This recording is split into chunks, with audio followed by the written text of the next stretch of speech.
Hi, I'm Beck and food's my life. In today's video, I'm going to show you how to make some little Italian meringues, and it's coming right up.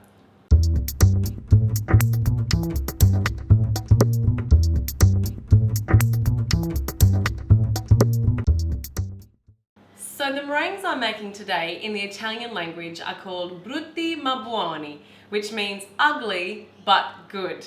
Now I can tell you what, they're not even ugly, these are just good.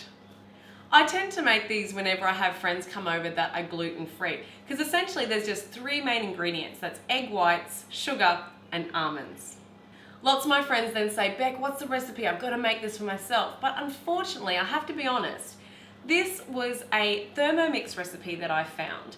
And so I do usually make it in my Thermomix, but not everyone owns this machine. So what I'm going to do in this video today is show you guys how you can adapt this recipe and make it at home with your usual kitchen equipment.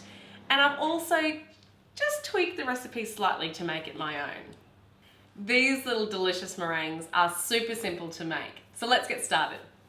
First, I begin by popping some blanched almonds on a baking tray. Then at 190 degrees Celsius, I'm going to roast these almonds until they're a beautiful golden brown. I'm then going to crush up these almonds in my food processor, just pulse them. Okay, so now that we have crushed down those beautiful almonds, we're just going to put them aside to cool slightly. Let's start making this meringue.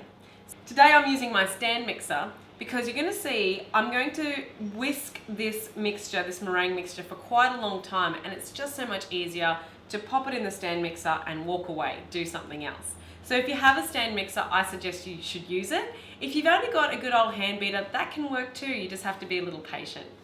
So in our large bowl, I'm going to start by adding some icing sugar. So quite a bit, 360 grams of icing sugar there.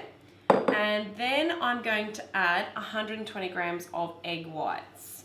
So I've had these egg whites resting at room temperature for quite a while. And now my secret little trio of flavors. I like to add a good splash of vanilla, like maybe about a teaspoon. And then I'm going to add a quarter teaspoon of almond essence and a quarter teaspoon of good old rose water. Just a little bit. You'll be amazed at what difference those three flavors together can do to this recipe.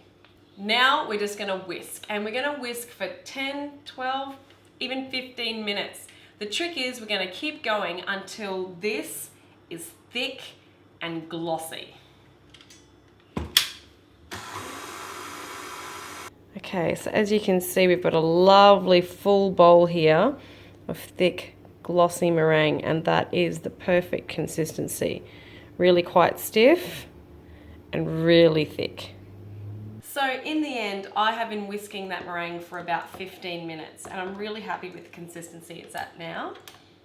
So what we're going to do is we're going to scrape all this off our whisk attachment because we don't want to waste any of this. Okay, now then all we're going to do is add our lovely roughly chopped almonds to the mix and fold that through thoroughly.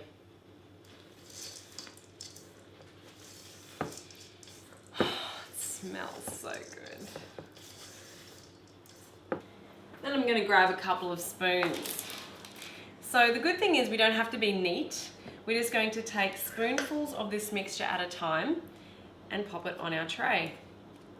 Remember, this is called ugly but good, so it can be a little bit rough and rustic. And what I love the most are those big chunks of almonds throughout the mix.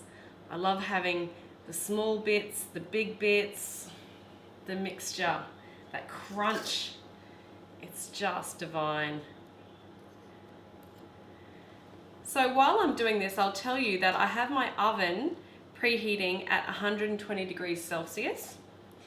And once I have finished spooning all this gorgeous mixture on these trays, I'm going to pop this in the oven for 10 minutes at 120 degrees. Then I'm going to lower it down to 100 degrees and continue cooking for another 50 minutes. So all up, these are going to cook for an hour.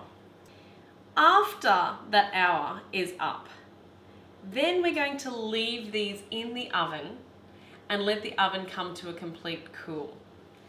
That's the hardest part, is having to wait until these little meringues are completely cool before you eat them. Trust me, it's very tempting to just eat them while they're warm, but you really must wait till they're cool. Only once they're cool do they have that beautiful crunch. And here's the final product. These gorgeous little meringues have completely cooled in the oven, so now they are ready to eat. And taste test, of course. Let's give it a try.